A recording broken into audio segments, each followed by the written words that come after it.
नमस्कार बंधुरा रूमिज test and travels सकलके स्वागत। आज के रेसिपि पनीर अफगानी।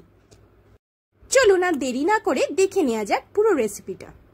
প্রথমে আমরা আফগানি গ্রেভিটা বানিয়ে নেব। গ্রেভিটা বানানোর জন্য আমার 3 থেকে 4 চামচ সরষের তেল লেগেছে, দারচিনি, ছোট করে পেঁয়াজ কেটে নিয়েছি দুটো, আদা রসুন কাঁচা লঙ্কা আর সামান্য একটু ধনেপাতা নেব, নিয়ে সেটা ভালো করে ফ্রাই করে নেব। মানে পেঁয়াজটা একটু লালচে গোলাপি হবে, তখনই আমরা বুঝবো যে ফ্রাইটা হয়ে গেছে।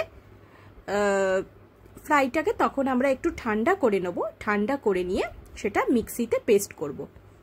এই ফ্রাইটা করার কারণ হচ্ছে আফগানি পনির আফগানি গ্রেভিটা একটু আলাদা স্বাদ হয়, আর খেতে তো অসাধারণ হয়। গ্রেভিটা করার ওপরই পুরো রেসিপিটা ডিপেন্ড করছে। আমরা অল্প একটু ঠান্ডা করে নিয়েছি, ফ্রাইটা ঠান্ডা করে নেওয়ার পরে মিক্সিং বলে আমরা নিয়ে নিচ্ছি। আর একটা বিষয় বলে রাখি, পনির আফগানিতে কিন্তু আলু ব্যবহার করা হয় না, কিন্তু আপনারা যদি মনে করেন আলু লাগবে তাহলে দিতেও পারেন। গ্রেভিটার মধ্যে সামান্য নুন দিয়ে আমরা কিন্তু পেস্ট করেছি। নুন দেওয়ার পর দিয়েছি 3 থেকে 4 চামচ মতন টক দই। মিক্সির পেস্টটা যেন স্মুথ হয় সেদিকে খেয়াল রাখবেন, মানে পেঁয়াজের অংশগুলো যেন গোটা গোটা না থাকে সেদিকে সেটা লক্ষ্য রাখা উচিত। কারণ এই আবারও বলছি, এই পুরো গ্রেভিটার উপরই কিন্তু রেসিপিটা ডিপেন্ড করছে। এরপর এর সঙ্গে সামান্য হলুদ আর জিরে ধনে গুঁড়ো আমরা মিশিয়ে নেব। নুন তো আগেই দিয়েছিলাম, পেস্ট করবার সময় নুন দিয়েছিলাম, আপনারা ভাজবার সময়ও নুন দিয়ে দিতে পারেন। হলুদ আর জিরে ধনে গুঁড়ো ভালো করে মিশিয়ে দিচ্ছি আমরা। এটাকে সাইডে সরিয়ে রেখে আমরা এবার পনিরগুলোকে ম্যারিনেট করে নেব। প্রথমে নুন, আদা রসুন পেস্ট আর ধনে পাতা দিয়ে 10 থেকে 15 মিনিট আমরা পনিরগুলো ম্যারিনেট করে রাখবো।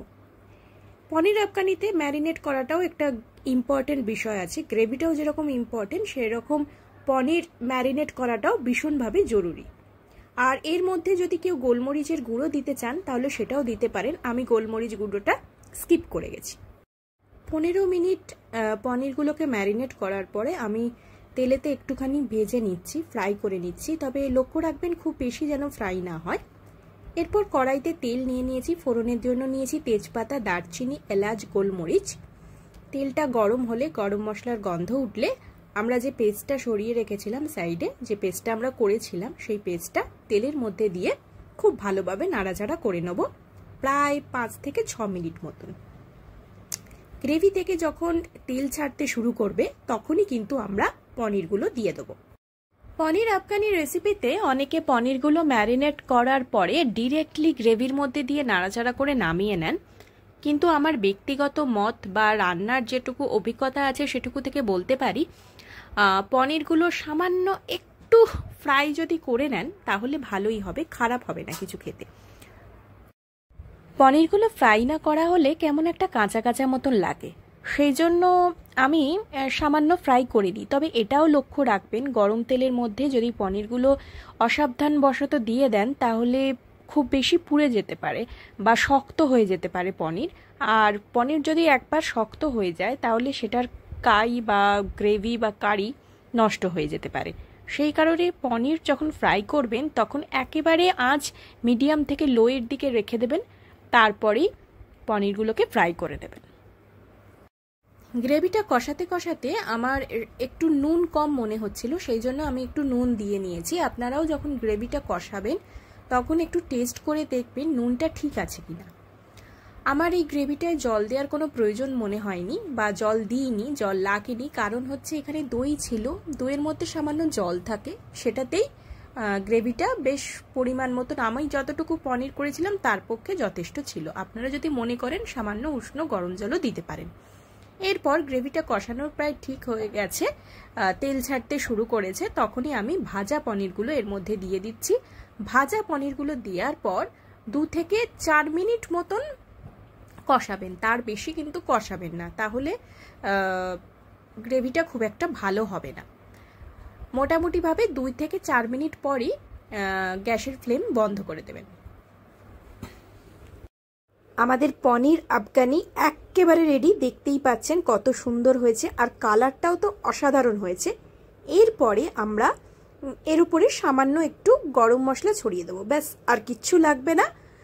পনির আফগানি যে কোনো অনুষ্ঠান বা নর্মাল পনির খেতে খেতে যদি ভীষণ বোর বোধ করেন তাহলে চট করে ফেলতে পারেন। কতটা ইজি আপনারা দেখলেন। একেবারে বলা যেতে পারে রেস্টুরেন্ট স্টাইল বা যে কোনো বিয়েবাড়ি অনুষ্ঠান বাড়ির মতন আপনার ফিল হবে। আর খাওয়ার কথা আমি আর বলবো না, আপনারা ট্রাই করে অবশ্যই দেখুন। পুরো ভিডিওটা যদি ভালো লেগে থাকে তাহলে like, share, subscribe my channel Rumi's taste and travels. আর যারা ফেসবুক থেকে দেখছেন তারা অবশ্যই Rumi's taste and travels official পেজটাকে ফলো করে নিন। যারা ইতিমধ্যে আমার বন্ধু হয়ে উঠেছেন, পরিবারের সদস্য হয়ে উঠেছেন, কমেন্টস করছেন, তাদের অসংখ্য ধন্যবাদ। আর যারা এখনও আমার পরিবারের সদস্য হতে পারেননি তাদের বলবো দেরি না করে খুব জলদি সাবস্ক্রাইব করুন রুমিস টেস্ট অ্যান্ড ট্রাভেলস। আর অবশ্যই লিখে জানান আমার রেসিপিগুলো কেমন লাগছে। আপনারা যদি কোনো রেসিপি দেখতে চান বা করতে চান সেটার ফরমাইশও আমাকে করতে পারেন নিঃসন্দেহে। আমি অবশ্যই চেষ্টা করব আপনাদের আবদার মানার। আর খুব শিগগিরই চলে আসছি নতুন রেসিপি নিয়ে আপনাদের সঙ্গে, আপনাদের সাথে। ও হ্যাঁ, আর একটা কথা, বেল আইকনটা অবশ্যই প্রেস করবেন যাতে নিউ রেসিপি দেওয়ার সঙ্গে সঙ্গে একেবারে সেকেন্ডের মধ্যে আপনার কাছে পৌঁছে যায়। ততক্ষণের জন্য বাবাই অ্যান্ড টেক কেয়ার। সকলে সুস্থ থাকুন, ভালো থাকুন আর ভুরি ভোজ জারি রাখুন। বাবাই।